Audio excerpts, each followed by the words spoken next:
keluarga hebat ni kalau kita sebut bukan sekadar untuk dunia.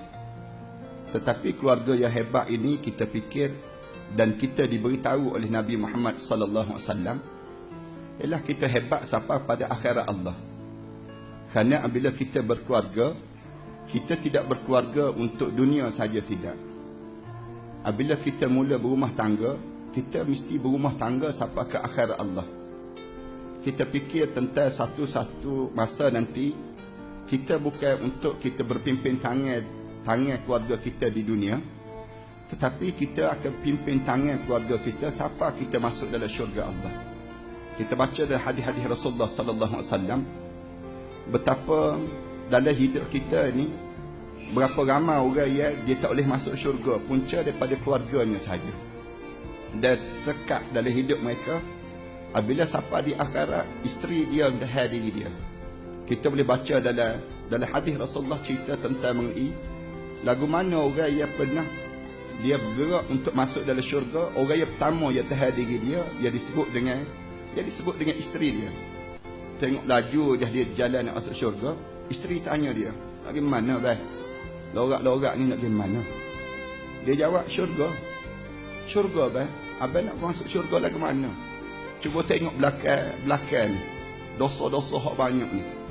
Dosa-dosa hamba ni dulu nikah, molek-molek nikah. Mula-mula dalam keadaan seorang, tiba-tiba nikah. Apabila nikah, tengok dosa belakang ni. Dosa-dosa yang banyak ni. Siapa nak tanggung belakang ni? Yang menyebabkan akhirnya suami ni sebut senyap-senyaplah ambil dosa. Ambil dosa, kemudian pikul, kemudian bagi pahala. Jalan waktu mana kita jalan nak masuk lagi syurga ni, dua-dua orang nak jalan masuk syurga, anak hak sulung dah dulu tahan kita. Anak hak sulung tahan nak pergi mana bah? Nak pergi mana ni? Katanya anak tanya. Waktu mana tanya gitu, lalu anak tanya je, mak ayah kata nak masuk syurga. Syurga lah ke mana? Acu tengok belakang kat lu. Acu tengok belakang abang lu ni.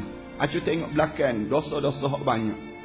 Dosa-dosa susuk sore. Rasulullah SAW cerita dalam hadis tu, akhir satu keluarga dihumbai ke dalam neraka Allah Subhanahu Wa Taala. Artinya perhatian sekarang, kita boleh bayar hidup ini matlamat kita yang sebenarnya. Apabila kita berkeluarga, keluarga yang sebenar dia kena betul matlamat. Ulama-ulama sebut hak ni hak paling utama dalam satu keluarga. Apabila kita berumah tangga, kita kena faham lagu mana kita berkeluarga. Kita berumah tangga tersebut, kita nak bawa ke mana? Bahkan diajar, akhir-akhir ni alim ulama tanya lalu. Alim ulama suruh sebut, tanya orang yang masuk mina anak perempuan kita. Nak kahwin dengan anak perempuan ni, nak pergi mana? Nak bawa pergi mana?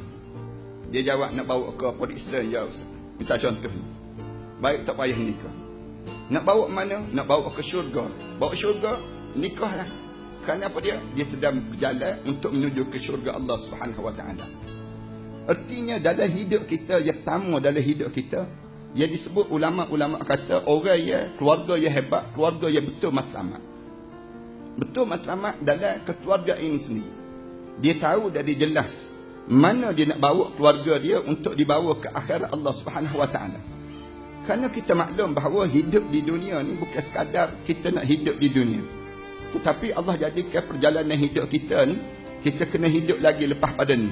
Kita kena hidup di alam yang kedua, alam yang ketiga. Lala ni kita baru berada di alam yang kedua. Alam kedua dipanggil alam fana, alam yang hancur.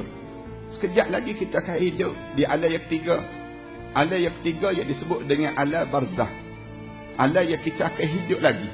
Lepas pada kita hidup di alam barzah, kita kena hidup di alam yang keempat. Alam yang keempat disebut alam mahsyar. Alam yang kelima yang kita kena hidup yang disebut dengan alam yang dinamakan dengan alam sa'idun atau saqiyun. Alam syurga ataupun alam neraka.